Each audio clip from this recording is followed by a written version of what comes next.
Greetings, everybody. Welcome back to another episode here on True Confessions, Naija. The confession you're about to listen to comes from a message we received from one of our admins, and the message reads like this. Hello, guys. There's a message I want to share with you today. It's not just a message, it's a confession that still burns inside me every single day. I grew up in one of the poorest rural areas of our country. Poverty was not just around us, it was inside us. If you walked around the village, you could literally smell it in the air. People had nothing. Children walked barefoot. Families went to bed hungry. And me, I was just a boy who believed that education was the only way out. Whenever classes ended, while other kids would run home to play, I was sneaking to the school library. I read everything I could get my hands on. I dreamt of the city. I dreamt of success. And somehow, through the sheer determination, I passed my exams. But passing exams and living your dream are two different things.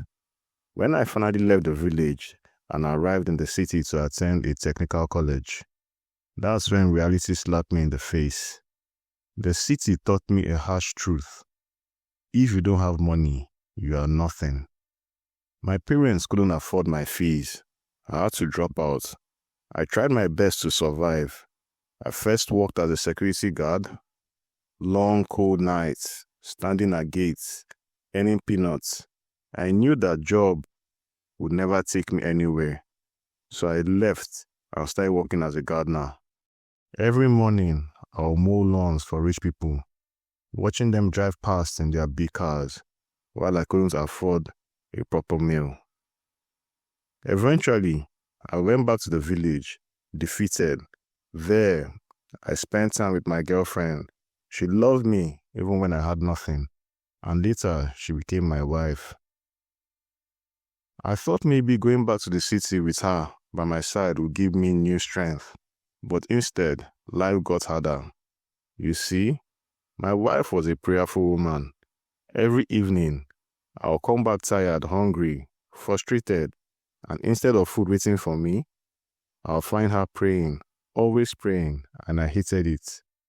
I shouted at her, told her prayers were a waste of time, because I had seen my own mother pray all her life, and still, my little sister had died from a simple sickness that could have been treated.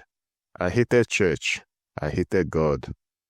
But my wife, she kept saying, God is in control. Let us pray. Things will change. I didn't want to hear it. Then one day, something happened that changed my life forever.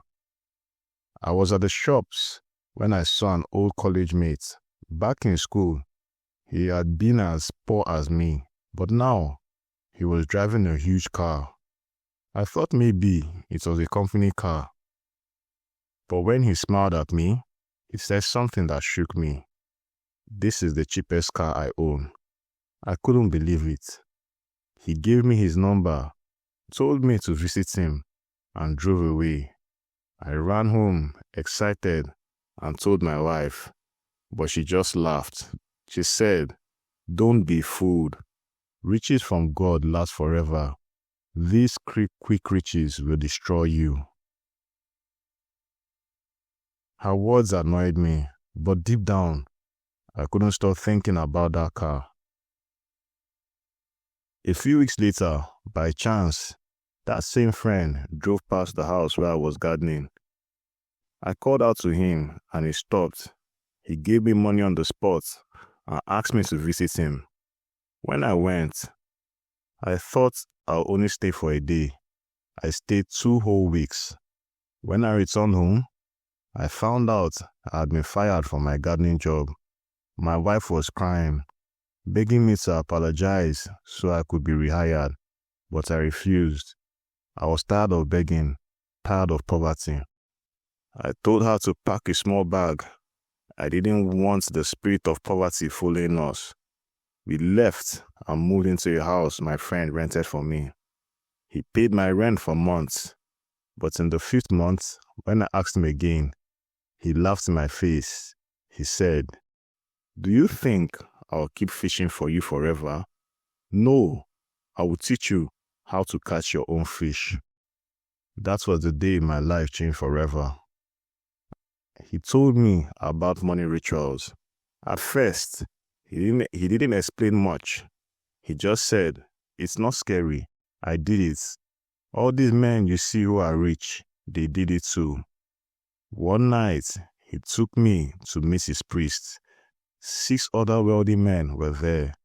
Each carried candles of different colors. My friend had the highest rank. His candle was red. The priest began the ritual. I was nervous, but I stayed. At the end, I was given $100. I was instructed to give it to my wife, and she had to spend it all in one day. I didn't understand why, but I obeyed. I went home and told my wife. I said I wanted her to buy new clothes because I was ashamed of how poor she looked. She didn't ask questions. She happily took the money and spent it. The next day, I was called back. The priest taught me how to call her spirit. When she appeared before me spiritually, I asked if she had used all the money. She said yes. That's when the priest told me the truth. If she has used all the money, it means she has used up all the years she was supposed to live. Therefore, she must die. My heart sank. I didn't want to believe it, but within hours, it happened. My wife left the house to go to the shops. On the way, she was hit by a car, a hit and run. The driver was never caught. She died instantly. I was broken, but at the same time, I had been prepared for it. The priest had already told me this was part of the ritual. We organized the funeral. Her relatives wanted to take her body to the village, but I lied to them. I said I didn't have money for transport. Nobody else could help, so we buried her in the city. That was part of the ritual too. Her grave had to remain closed so that I could take the soil from it whenever I needed for further rituals. And that is how I lost the only woman who ever truly loved me. Dear listeners, that is my confession. I used my wife in the money ritual. I thought I was escaping from poverty, but in truth, I sold my soul. And every time I see the soil from her grave, I ask myself, was it worth it? Thank you for helping me share my story. I'll be looking out in the comment section to read opinions from the viewers. Dear listeners, that was a message that was sent to us by one of our admins from a brother. Let us try to talk to him in the comment section. Things they really happen for this our world. Now, wow.